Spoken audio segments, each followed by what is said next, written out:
You're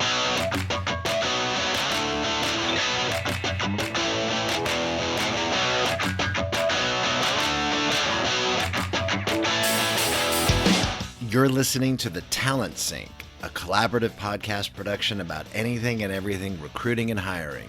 Literally the kitchen sink on how all things in talent acquisition work together, should work together, and how sometimes they don't. Now it's time to sync up with your hosts, Leah Daniels and Kevin Grossman. Today's episode is about 2025 in the AI Review Mirror. Enjoy the podcast.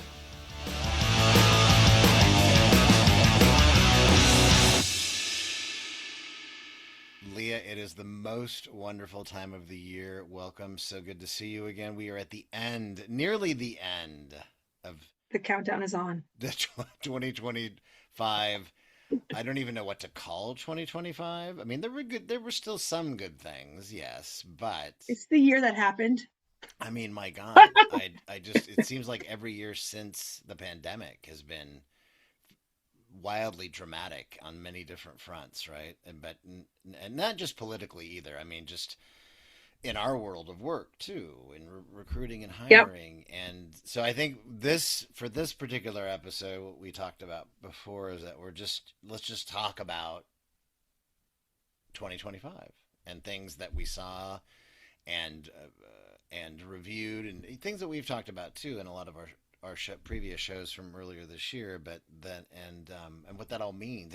And as I told you before we got started, I'm finally wrapping up the big candy report that we do every year. 2 of the 3 pieces are done, but the big one's done. And I'll touch on some of the insights that we saw, some new insights too, again, that we'll touch on as well in that research. So where do you want to start?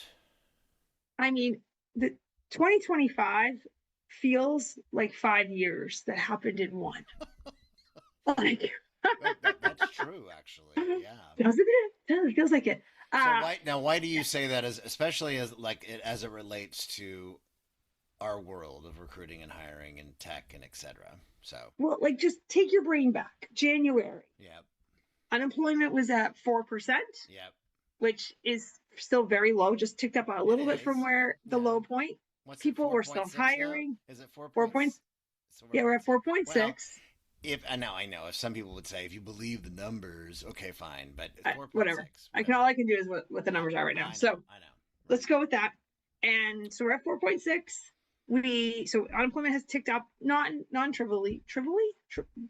It's higher. There you go. I like that. That's good. I can't even say the word you were trying to say anyway. So there you go. It's a day today. I don't even know. If you go back to January, AI was replacing all of your jobs. Now maybe not so much. I think we're seeing a cooling of this idea of AI replacing jobs as much as AI as an assistant or augmenting your world. And I think there's been a real change in perception. I think we saw this heavy swing to skills-based hiring at the beginning of the year that has cooled. We're seeing less skills-based conversations and back to hiring people who are qualified and who have the experience. So we're seeing that swing back. So have we really ever done that though? I mean, maybe it was talked about at the beginning of the year, and I know that's one of those things that we've talked about for years and years, right? Well, I think workforce planning, right? Sounds like a good plan. So I think part of it is, right, I have this saying that I use internally at every job I've ever had, which is don't waste a good crisis.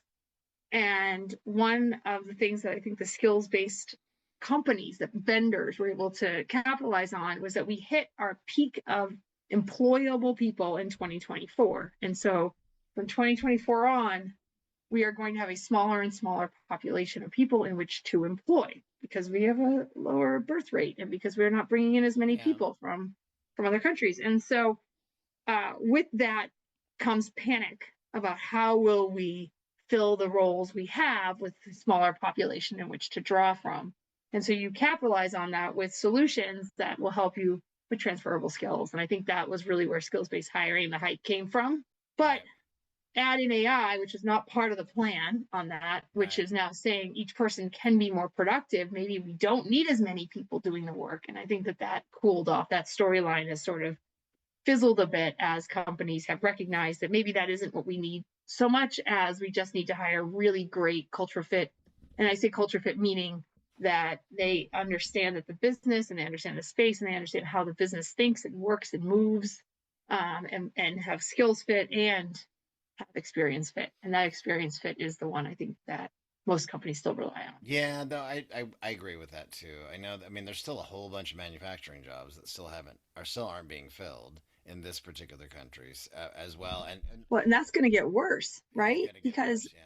we're watching a lot of the manufacturing companies go backwards, in terms of technology because of some of the mandates from the government. So Right. Right. you're watching the car companies move away from EVs and into hybrids again, which means you're back to needing engines, which means you need tool and die people, which is a group of people which we are not training the No. next generation of tool and die. That's not happening. It's not happening. No, there was a piece that the CEO of Ford did about that too. That make and just overall mechanics as well, and beyond people that are tool and die. I mean, Yep. there's all of that. I think that we've if you look at the different varying charts and the data that we've had to date, hiring has been cooling now, not just this year. It's been cooling since 2023 or the end of even 2022 when things did start really slowing down and layoffs had been increasing. And I think one of the takes that I've seen, and that's we're seeing that with over 1 million globally laid off this year, like higher than the pandemic according to the numbers, right? That the reality is that you know employers overcompensated post pandemic, early, in 2021, and there was a lot of talent tech hoarding going on, tech, not just tech, but lots of positions and really overstaffing. And the market also began to change, and it's fascinating to me too, which kind of relates to what we're talking about. To see supposedly the last quarter's productivity GDP numbers are actually way stronger than what they thought. I don't know if you saw that headline. And consumer spending is they're racking up a lot of debt, yes, but it's super strong too right now. It's just so many. We've had so many contradictions since the pandemic. I can't even begin to go in. Right? I mean, we totally have. But going back to the whole premise of this, so skills based has been a thing like workforce planning where we talk about it and maybe some companies explore it, but it still we just default back to experience hiring, right? The end of the day, I think from a um, professional perspective, Yeah, as you know, I always think about the world in two different markets. We have a professional market, we have an hourly correct. market, That and is they correct. really Yes. are not the same. No. I think the both of them have not invested or seen the success of skills based hiring that they were looking for.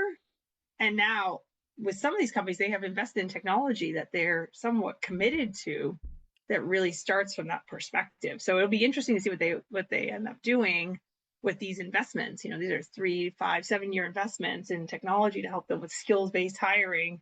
And that isn't necessarily how they're moving their business forward now. So it'll be interesting to see how that plays out. I do think that one of the challenges of skills based hiring is, one of the things your passions, which is candidate experience, because Mm-hmm. part of skills based hiring is taking autonomy away from candidates. It's really asking the candidate to give up your information and let the technology help find the right fit for you, help you navigate, have the recruiters figure it out, but not have you as an individual say that's the kind of job that I'm interested in. I want to be a participant in that. It's really taking that autonomy away in a lot of regards, and we're seeing that more and more with the not just the applicant tracking systems and the CRM systems, but also the job boards. Right, we're Yeah. seeing the job boards move towards this agent based matching where the candidate has less autonomy in their job selection. It's really interesting. I think 2026 is going to prove out a lot of things one way or the other for how much autonomy you can take away from candidates and how much autonomy you can take away from recruiters. Well, that's a really good point. I think that you're going to see candidates, especially those that have been on the market or in the market a long time looking for work, tech candidates especially, but especially for salaried professionals and above. Again, hourly market's a different market, as you already pointed out. But those individuals, I think that you're going to get to a point where I'm going to argue there's going to be a willingness to give up more autonomy if I to find work, to be honest. And I think that um, there, and this kind of goes with hand in hand with the AI escalation we're already saying in recruiting hiring, because you have candidates using more AI tools to try to help them, whether it's eventually going to get to the skills based matching with using agents and other platforms that are out there, but also just how do I better get found and get in front of those employers and them using it more and more, and applying using it, and trying to improve the resumes, just all the things that we're seeing that they're doing. But employers with volumes that will continue to be untenable for them, application volumes, I mean, there's now and we talked about this before too in our own Candy research, a big jump in employers that are now using more matching, screening, ranking tech at the point of application, because of, again, really super surging volumes. And I think that's just going to continue to see that. I'd ask about this before we started recording, though. I know there's been a lot of hype this year about AI agents in recruiting and hiring. I'm just not. I'm not seeing it. I'm not feeling it. You know what I mean? I mean, I'm sure it will come. I mean, even Reid Hoffman is that that Salesforce. Salesforce, right? I saw some clip of him being interviewed the other day about saying, well, the AI agents are just going to get better and better, and they keep there's this hype, and maybe they will at some point, but we didn't see it this year, though, right? I mean, don't you think? In regards to, I mean, AI is impacting recruiting and hiring, but the agents, I mean, I'm not using them. I'm using tools every day, but I'm not using any agents in that regard. I know that a lot of companies use Microsoft products and have Teams and have Copilot that I'm hearing positive things about, but I haven't used that. So, I mean, is that something that you think will be different in 2026? It's a great question. I think there's a couple of things that are becoming really clear in the AI space, which is first, generative AI in and of itself has a threshold that we are rapidly approaching. And it's going to be 90, 92, 93% accurate, and 7% I'm going to make stuff up. Yeah. And that has been true for a long time, and that does not seem to be changing. The data suggests that the more complicated prompts that you give it, and the more detailed, all the things that logically make sense in our brains actually make it worse. But the simpler you go, the more likely it hallucinates. And so I know you hate when I say that, but It doesn't hallucinate. It doesn't it just hallucinate. it generates. It It just just generates. it just regenerates and makes crap up. So It just anyway, it creates whatever. Same creates an difference. alternative truth that it's really confident in. And so, I think there's going to be a place where we retract a little on the AI and it becomes a algorithmic AI, for lack Right. of a better way to say it, where there's Sure. more if then statements in there than there are just prompts, and it's less has less free reign and much more contained Yeah. within a certain activity or certain question set. So it's going to be very smaller bites. I think we're going to see that retraction a little bit. I will say that what I am hearing is that AI is a tool, not an agent. I keep hearing it. It's a tool. Yeah. It's a tool. It's a Sure. tool. The agentic piece, what's become clear for a lot of companies is that it can't solve problems. It can answer questions. It can generate some marketing material. It can edit. It does a beautiful job editing. It has a better mastery of grammar and the English language than most of us, and all the other languages too. But it really struggles with problem solving. That isn't one of the things Right. that it's good at doing, and I think that is where companies had high hopes, and I think that's where it's going to fail out for a lot of them. Yeah. Yes, I agree with you on that. I know the the tools that you and I both use, the tools that I mainly have been using. So using generative AI a lot for research for prompts. Notebook LM has been a game changer for analyzing our data and research. It just really, but it still is the ultimately the human oversight of what it's claiming that it's found the relationships in the data to make sure that those things are sound. But all those things work. But I think you're right. I think we're going to get like what are the things? What are the proof of concepts that are really helping getting activities done, tasks done, and those are the things that are going to get more focused on. I remember years ago, I don't remember what year it was, but early on there was a calendaring tool called Amy and Adam or some, I can't remember the exact name of it. And it was a calendar like a Calendly, but it was supposed to be AI, and it was supposed to then be to go Wait, back. Wendy and Wade? No, it wasn't. It was pre Wendy and Wade because it was Oh, just okay. it was a calendar, but it was like that. Yes, but it Yeah. was the anyway. The point is, but it was like a back and forth. Like if I was trying to schedule something or somebody was trying to schedule something with me, it would be my assistant, right? And it would go back and forth. And I found that it was super cumbersome compared to me just sending a Calendly link and saying Yeah. find time that works for you and book it, right? And I mean I think that I agree with that. I do think though, just based on what I saw in our own data, companies are definitely going to be using AI to screen applicants a lot more. You're listening to the Talent Sync. Keep on sinking with us, not really sync with us. Thank you. What do your candidates think of your recruiting process? The annual Candy Benchmark Research and Awards program helps you and your organization measure and understand your overall candidate experience ratings from pre-application to onboarding. Benchmark your candidate experience today. Go to surveil.com/candies, CANDES. I think so too. But I think where they're grappling with is, you were on the call I had the other day where George LaRock joined us, and he said this statement that has stuck with me, which is recruiting is still based on compliance. Yes, and you will always remind me of that too, right? And you're right about that. Well, whatever. Yes, what's left of compliance, at least in our country, in our space, but there's still compliance in lots of ways, and I think that is where it all gets murky, and I think a lot of companies are not willing yet to make the leap to go all in on the screening piece because of the fear of compliance, in part because you're watching candidates come into recruiters through so many means.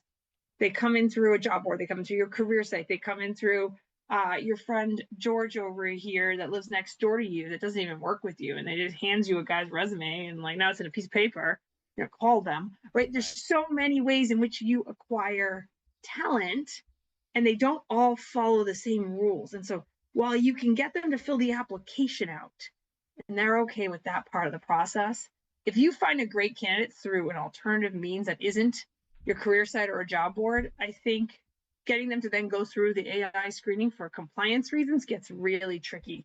Like, what if they fail? Now what do you do?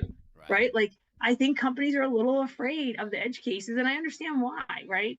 And they're afraid of losing good candidates to this, right? Even because the AI doesn't necessarily always understand the nuance. I think that's a fear. And I think then there's the other side of it, which is taking out people who are good fits based on something that the AI has done wrong. Right, and then that potentially leading to litigation, which is a big part of, and I can tell you in all the data reviews that I did with all the companies that participated in our research this year, that came up when we always during the reviews we talked about AI. It was like one of the sections that I reviewed in the review about what the data says to them, but also just what's going on in reality. And many of them told me that we're waiting to see what's going to happen. We're waiting to see what's going to happen with Workday. We're waiting to see what's going to happen with HireVue, and the others that are out there. And now you've got, what's going into law in Ontario, Canada, which is tied to pay transparency, but it is like it's allowing you have 45 days to give closure to a candidate, Yep. or you'll be Which is fined potentially. which is fascinating because there are companies that still take 90 to Oh, 120 there days to is, hire, yeah. right? So There is, but this is right. This just goes back to some of the recommendation we give every year to companies is that whether it's hourly, which are faster transactions, a lot of times, a lot of the jobs, or salary professionals, and even those that take longer on the management senior leadership side, when you know you're not going to follow up with somebody, you give them a timely disposition. Um, and you focus on the people you are screening, but you don't wait, you don't hold, you don't, and that's been one of the things. I know we were joking about when before we started the call that every year I'm asked what's new and fresh about the candidate experience, Kevin, and I always kind of joke and say nothing, which isn't exactly yeah. true. It's not exactly true, but there is so many of the same things again around communication and feedback that are perennial differentiators every year. AI is a new thing that's impacting all recruiter, candidate, and hiring manager experience for better and worse. But it's still the timely dispositioning. Somebody actually, one of our candy participants calls it regretting, which I had never heard before. So you have declining, Yes. dispositioning, and And regretting. regrets. I heard that too recently. Regretting, I which love that. I do actually. So do I. But anyway, but the hurry up and wait, like you were talking about on the compliance side, is definitely is something that we're seeing. I did want to share a couple of things with you because again we were talking about speaking of things that are we dig a little deeper into our data every year and look at what are recommendations that we find, and this is something that we've always looked, we haven't really fully looked at holistically across the board in regards to all the reviews that we give to the companies and the key takeaways and key recommendations of what that looks like in summary. What are the top things that we've shared? And when it came down to some of the things that the top things that we recommended to employers to improve on based on all the reviews and all the data this year and the feedback from their candidates, and this is one of those things that does happen every year. So timely dispositioning, what I was just talking about, hands down was one of the top recommendations that we gave to companies still, and that's something that's every single year. But the other one was addressing and trying to mitigate the AI screening misperception and misconceptions by in messaging and on the career side, and like humans are still making the final decisions. um, all of that was really one of the biggest recommendations that we gave too, because it's something that's impacting everything we're doing right now on that end. But I agree with you though. I think companies are kind of waiting and seeing, but there's still again 40% of the employers told us they're moving ahead because they just have volumes, and I hope that we get it right. I think it's going to be messy in the next couple of years to come. I think But how they move ahead is going to be the question, right? And so observationally, Kevin, you can tell me I'm wrong. Um, Not enough companies put the process or any sort of SLA, even a light one, on their career sites. Even less put it in the job posting or yeah, job it's description. not common now, and It's not common, right? we And it's so you something already that we have this. recommend, but it's not common. Nobody wants to commit to it. Nobody wants to sign up for that, right? Yeah, So then you get into this screening thing and like transparency in screening. So I am hopeful maybe 2026 is the year of the transparent approach, but like I do think that an element of transparency needs to be there that isn't there today. And so we're going to roll out these AI screening tools, some of which the candidate may know because they're interacting with it, and so right. they can tell, and some of which is going to be behind the screens, giving their flat piece of paper a score, and the recruiter is going to sort based on the score and then start at the top. And even though a human is making the decision, it's a highly influenced decision Right. based on these scores. It is. Um, Yeah. And increasingly, because again, that thing where candidates coming through so many means, only some candidates are getting some of the scores. So then it gets real murky in terms of an employer. What do you do when you have 100 candidates and 40 of them have scores, but 60 don't? Are the 60 that don't have scores bad? Do you still look at them? What do you do? Right? Like, this is the fairness problem Right. that I think And the people are worried about. well, and I agree that the employers that I know that lean in more, that at least we've worked with, are still trying to look at those 60 you're talking about, because they are they're with or without the tech, they're missing people. It's that, I mean, that's the reality.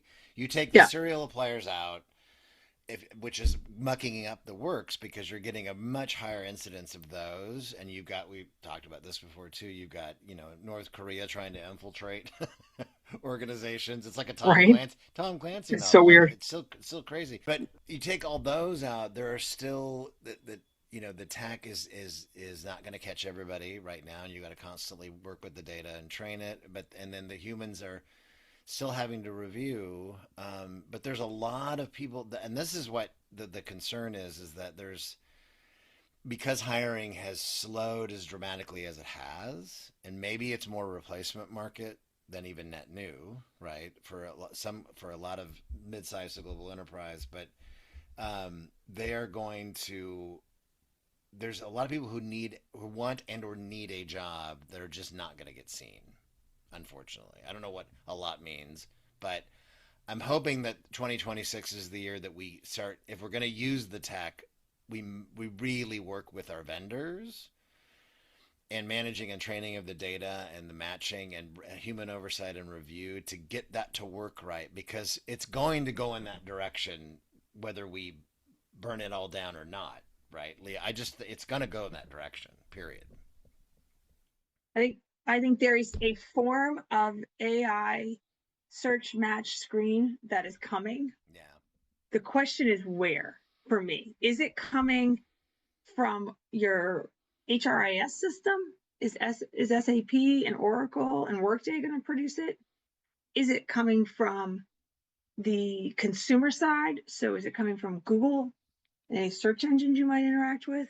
Is it coming from your AI assistant? Is it Siri or Alexa? Where is it going to come from? I think that's a question. And with that question becomes, as the candidate, how do you put yourself forward in the best light to be screened by an AI?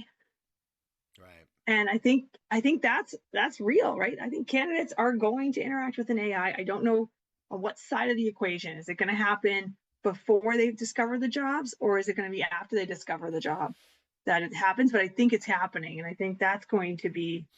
I think I it's think I'll going have to more be clarity in a year. I think we will. I think it's going to be still more about after I discover the company and the job, but I don't know where that we cross that Rubicon of when it's the other way.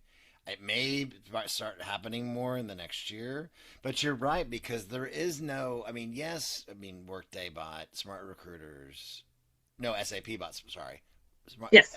SAP bot, Smart Recruiters, Workday bot, Paradox. There's a lot of this continues to be consolidation and figuring it out, but just the little pieces of it are part of the different pieces of tech that are already out there. But no, I don't.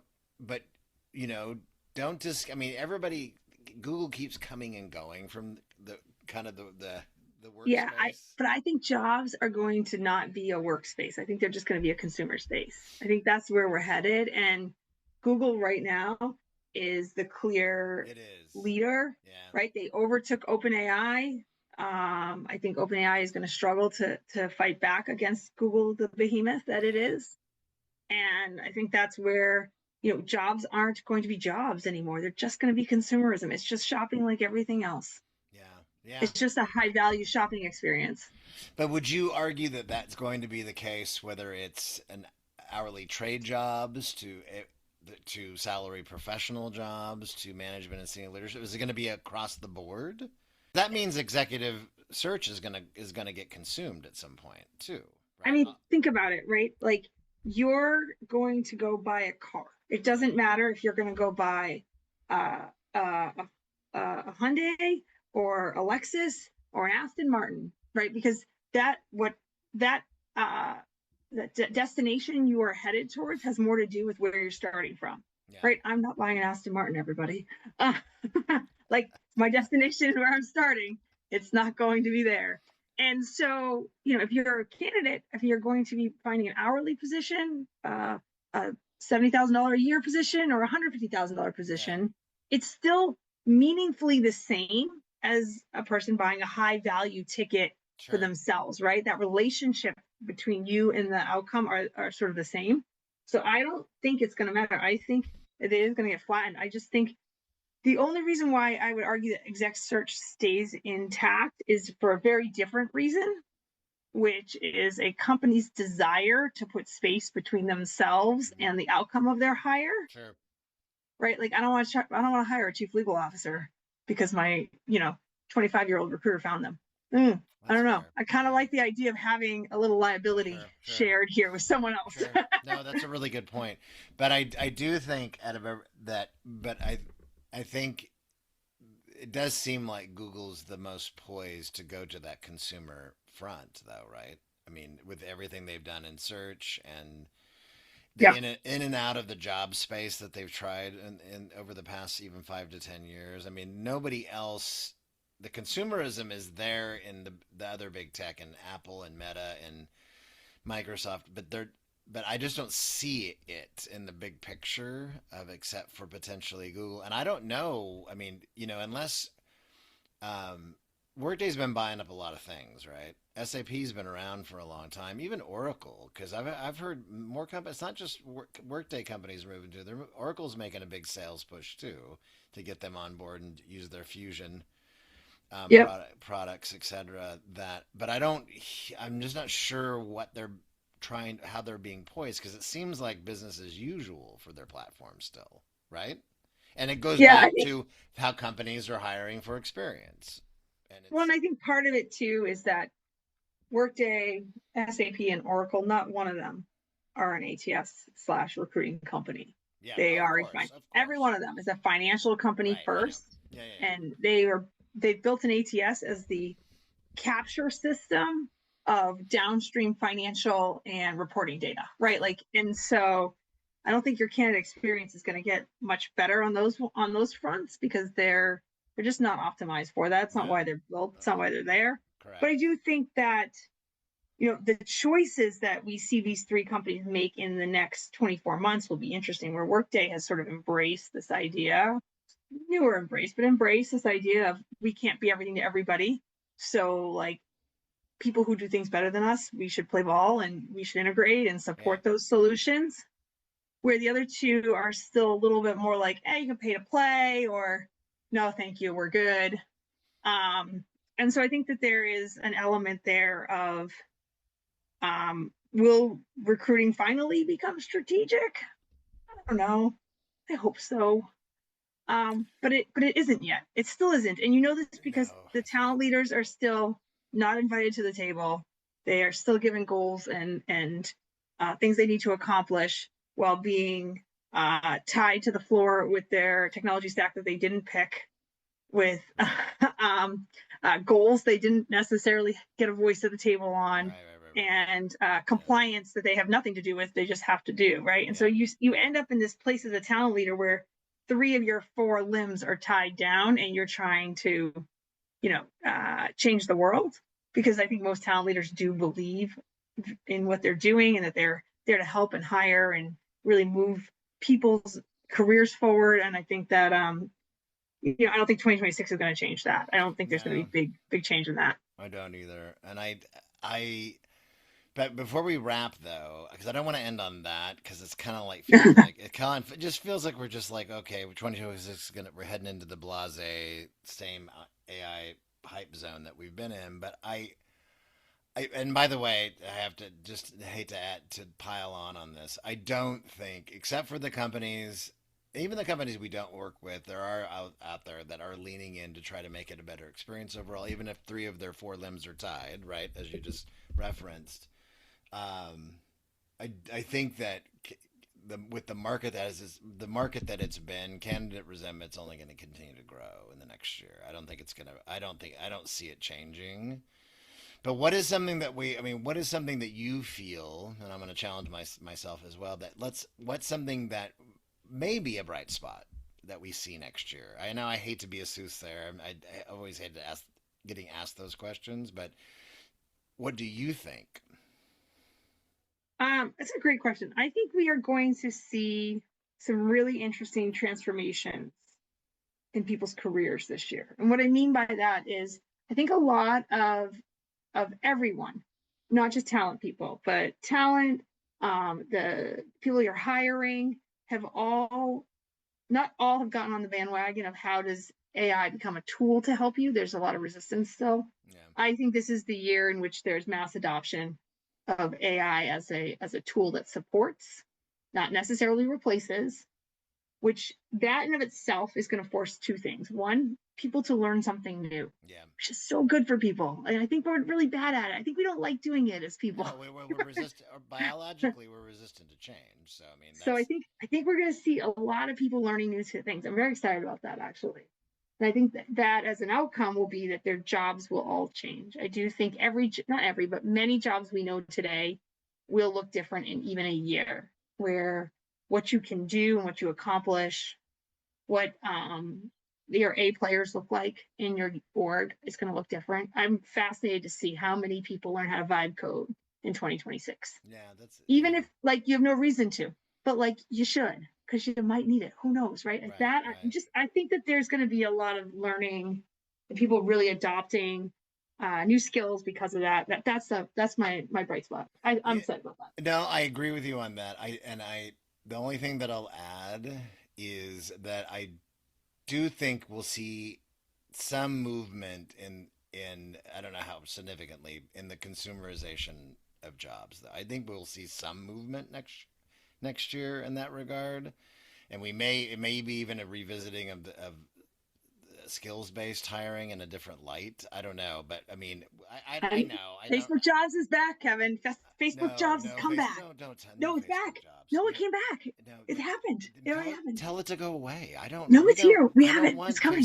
Facebook Jobs. Anyway, but I do think that we'll see more of that, and to your point about learning and adopting, that more candidates are going to have to learn to adopt. How do they navigate the job market with AI and automation in a way that helps them be found and be engaged and potentially be screened and interviewed if again they're qualified for roles that. But I do think we'll see some movement in that regard. I just don't know how much next year. So anyway, we'll find out because it is upon us. We will find out. But it's always a pleasure, Leah. Happy New Year.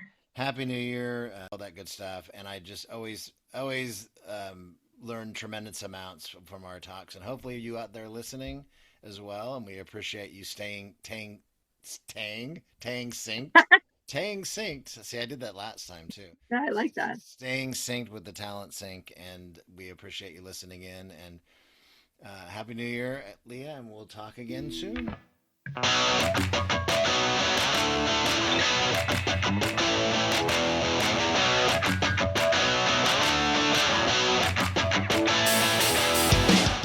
Thank you for listening to the Talent Sync podcast, a Surveil, Candy, and Job Sync collaboration. More episodes soon. Subscribe to our podcast via your favorite podcast player today.